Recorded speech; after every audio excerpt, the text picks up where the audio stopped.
No. Ali Riza Faruqi was a respected local pharmacist, not known for anything like bad temper or rudeness. As far as Mumtaz knew, he was a devoted husband and doting father to his children Iqra and Habib. Her Baba was always going on about how those kids were spoilt. She saw Loz gulp, and then he said, "Kim told me she was on the pill, but she weren't." Mumtaz didn't know what she'd expected the boys to say about why they'd suddenly taken to what had been basically snake oil salesmanship, but this had not been amongst the options she'd considered. "Kim?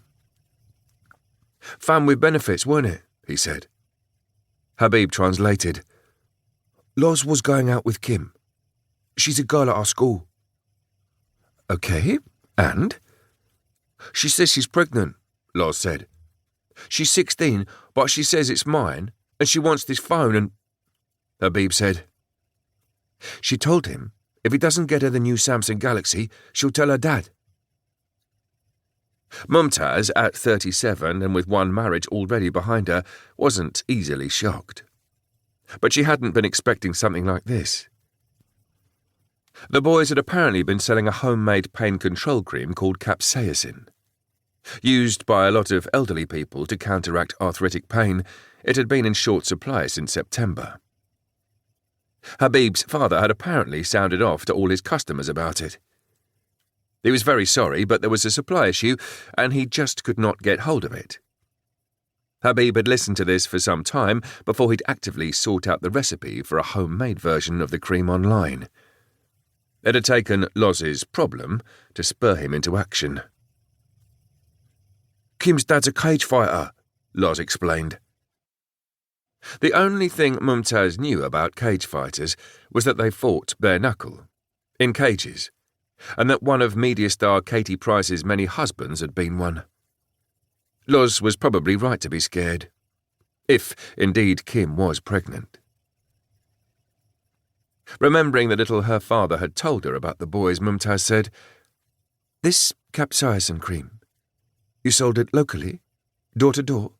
On the market?" "Door to door," Habib said, "but not locally, in the city." "Lot of old people round here," Mumtaz began, "who all know my dad." This was true. "We only charged £1 for it," Habib continued, "and if I told them if they didn't put it in the fridge it would go off." "You told my Baba you mixed cayenne pepper with ghee," Mumtaz said. "Yeah." Habib dropped his head. "Yeah," Loz followed suit. "So, okay." Mumtaz flicked the loose end of her headscarf away from her face and said, "And this you sold in the city? As in the square mile? Why? Very few people live there. It's all offices." "No, it ain't," Loz said. "Not where that kid lives." "This is the boy?" "Covered in blood, yeah," Habib replied. "From his mouth, I think, maybe. Certainly all down his front." Chapter 1. "Carter Court," Lee Arnold said. "Looks like somewhere merchant bankers might live." Mumtaz, who was accustomed to Lee's Cockney rhyming slang, said, "So, low opinion of the wealthy?" "Maybe, maybe not," he said. "I'll give you not all wankers are merchant bankers, although a lot probably are." "But all merchant bankers are?" she asked. He smiled.